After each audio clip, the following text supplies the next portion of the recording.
आज मैंने किसी से पूछा कि तुम्हारे इष्ट कौन है। तो उन्होंने मुझसे कहा कि मैं तो सबको मानता हूं।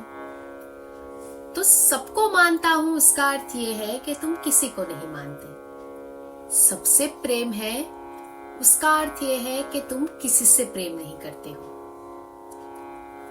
जिसको याद करके तुम कोई अगर चीज हो उसी की याद में तुम डूब जाओ, जिस भगवान की यादों में तुम डूब जाओ, जिस भगवान को तुम भुला ना सको।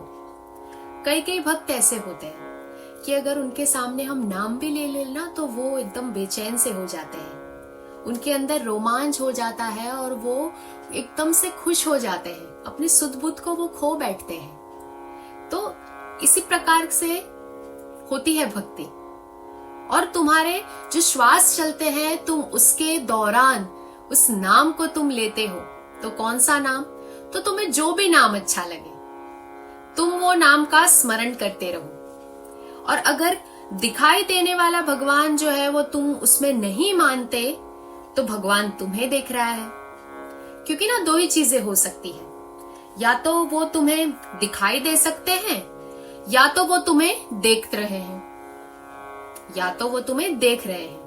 तुम ऐसा ही समझ लो।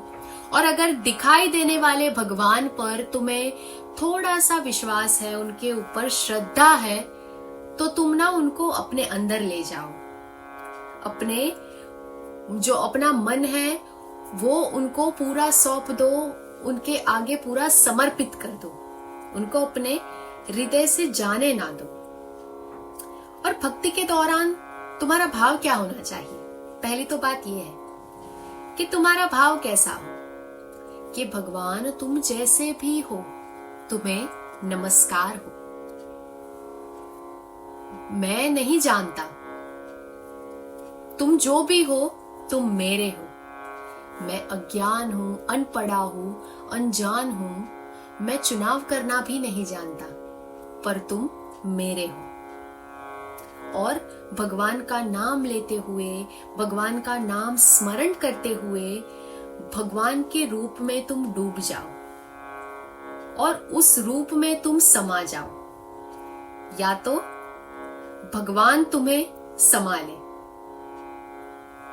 और तुम जिन भगवान को मानते हो, जिन भगवान को तुम जानते हो और जिस भगवान पर तुम्हें श्रद्धा है और तुम्हें ईमानदारी से अगर वो नाम को तुम जप करते हो, वो नाम को तुम लेते हो, उनके गुणों को तुम जानते हो, तो उनके गुण भी तुम्हारे अंदर आ जाएंगे। पर करना यही है कि नाम को हमें स्मरण करना है, तब जाकर हमारे अंदर ऐसी भक्ति हम अंदर से कर पाएंगे और हम पूरी तरह से भगवान को समर्पित हो पाएंगे। या तो वो तुम में समा जाए या तो तुम उनमें समा जाओ। बस इस प्रकार की भक्ति हमें करनी है और भक्ति का असली अर्थ तो यही है। जय श्री राम।